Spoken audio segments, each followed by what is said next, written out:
Bonjour à tous, j'espère que vous allez bien. Donc aujourd'hui, je vais vous lire une nouvelle version du Petit Chaperon Rouge et c'est la version des frères Grimm.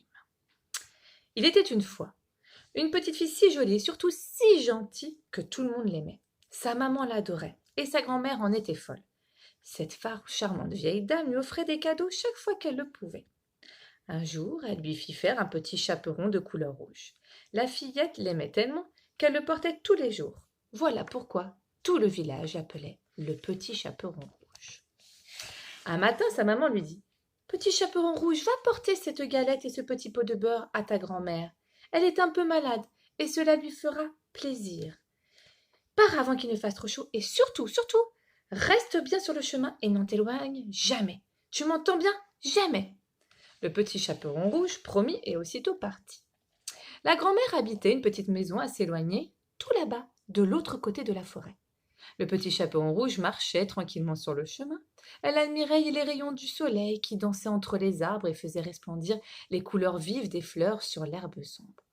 Oh, il est encore très tôt. J'ai bien le temps de cueillir des fleurs pour ma grand-mère. Elle les aime tant. Elle voulut choisir les plus fraîches et les plus éclatantes. Chaque fois qu'elle en cueillait une autre plus belle l'attirait, un peu plus loin, puis une autre, et encore une autre. Et ainsi, sans s'en rendre compte, elle s'éloigna du chemin et s'enfonça de plus en plus profondément dans la forêt. Soudain, une grosse bête apparut devant elle. Mais elle n'en fut pas effrayée, car elle ne savait rien de sa férocité et ignorait que ce grand loup gris, craint, était recherché par tous les chasseurs du pays. Le loup demanda poliment et en souriant de toutes ses dents: Où vas-tu donc de si bonne heure, adorable petit chaperon rouge? La petite fille trouva cette bête bien aimable et répondit: Je vais voir ma grand-mère, qui est un peu souffrante. Oh, mais comme c'est gentil! Et elle habite loin? De l'autre côté de la forêt, c'est la petite maison, sous les 3 peupliers. La bête avait une faim de loup, bien sûr. Tout en parlant à l'enfant, l'animal se demanda comment parvenir à la manger après la grand-mère. Comme elle a l'air tendre et délicieuse, cette petite, j'en ferai bien mon dessert, pensa-t-il en se léchant les babines. Soudain, les yeux du loup se mirent à briller d'un étrange éclat.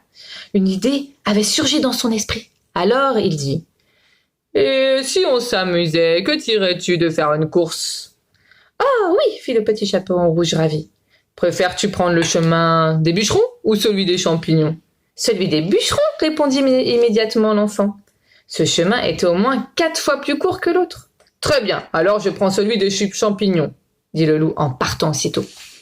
La petite fille était certaine de gagner, alors elle prit tout son temps pour écouter les oiseaux, jouer avec les papillons, se griser des parfums des fleurs. Elle flânait, elle traînait, et finit par oublier complètement les conseils de sa maman. Pendant ce temps, le loup ventre à terre courait aussi vite qu'il pouvait. Et bientôt, il frappa à la porte de la grand-mère.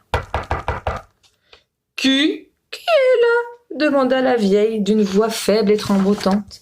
Le loup, pour la tromper, s'efforça de prendre une toute petite voix. Je sais moi, le petit chaperon rouge. Je suis au lit, je ne peux pas me lever, dit alors la grand-mère. Tire la chevillette et la bobinette, chéra.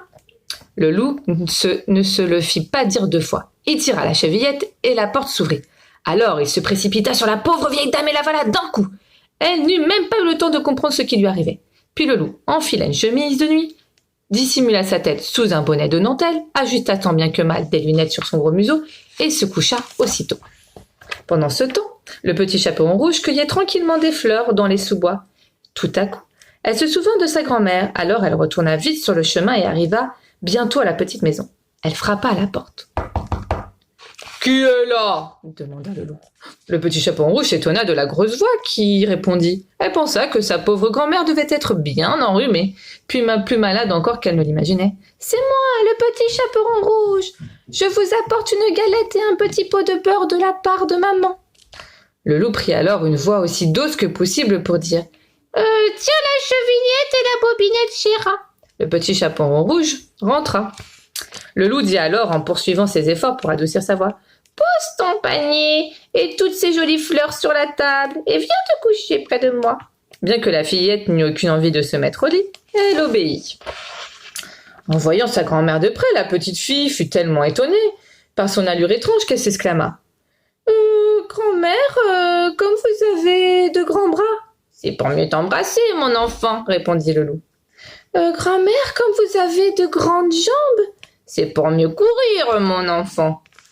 Grand-mère, comme vous avez de grandes oreilles. C'est pour mieux t'entendre, mon enfant. Grand-mère, comme vous avez de grandes dents. C'est pour mieux te manger, hurla le loup de sa voix terrifiante, et il se jeta sur le petit chaperon rouge et d'un coup l'avala.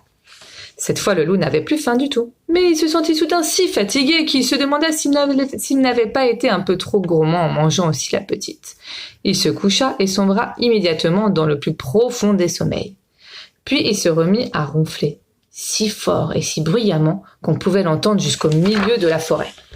Bientôt, un chasseur passa dans les environs.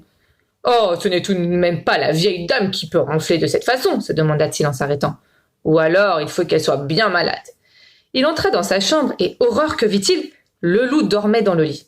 Sa gueule était grande ouverte et son ventre énorme. « Ah, vieille canaille, te voilà enfin depuis le temps qu'on cherche à t'attraper. Le village entier te court après. » Le chasseur prit son fusil pour tuer le loup, quand soudain il se ravisa. Oh !« Mais où est la bonne grand-mère? Et si le loup l'avait dévorée ?» Il était peut-être encore temps de sauver la vieille femme. Vite, le chasseur posa son fusil, prit une paire de ciseaux et ouvrit le ventre de l'animal. Le loup était si profondément endormi qu'il ne se réveilla même pas. À l'intérieur, quelque chose de rouge se mit alors à bouger. Encore quelques coups de ciseaux, et la petite fille bondit hors du ventre du loup en s'écriant « Oh, quelle peur que j'ai eue, et comme il faisait noir là-dedans !» Peu de temps après, la grand-mère, encore toute étourdie, sortit à son tour du ventre de la bête. Quelle chance que le loup ait été si vorace, il les avait avalées toutes les deux sans les croquer. Alors le chasseur et le petit chaperon rouge remplirent le ventre de grosses pierres et le ventre du loup de grosses pierres, et la grand-mère eut vite fait de le recoudre.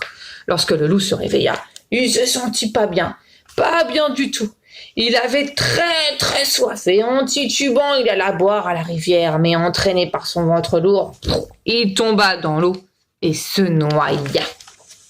Ensuite, la grand-mère et la fillette partagèrent la galette avec le chasseur qui les avait sauvés. Depuis ce jour-là, le petit chaperon rouge se jura bien de ne plus jamais s'éloigner du chemin dans la forêt.